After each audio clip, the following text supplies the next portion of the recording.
अस्सलामुअलैकुम। आप देख रहे हैं अदब ज़िंदगी यूट्यूब चैनल को सब्सक्राइब ज़रूर कीजिए और साथ में लगे घंटी के बटन को दबाना ना भूलें ताकि आपको नई आने वाली वीडियोस मौसूल होती रहें। इस वक्त सूफी अब्दुल जलील चाचा क्रिकेट दुनिया भर में अपने शायकीन क्रिकेट और अहले वतन पाकिस्तान से मुखातब है। तो आज एक फेसबुक पे एक फेक न्यूज़ जो है ना वो चल रही है मेरी मौत के मुतल्लिक। मौत बुराका है, जब भी आनी है किसी ने नहीं बचाना है, लेकिन जिसने भी ये मेरी फ़ोटो लगाई है और ये मेरी नाम लिख के पूरा जो है ना फेसबुक पे ये ख़बर फैलाई है, तो अल्लाह उसको भी हिदायत दे।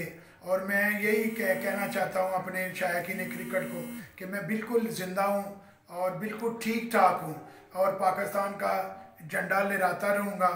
और यही इसके नारे के साथ कि अल्लाह ताला मेरे पाकिस्तान का परचम बुलंद रखे। पाकिस्तान जिंदाबाद।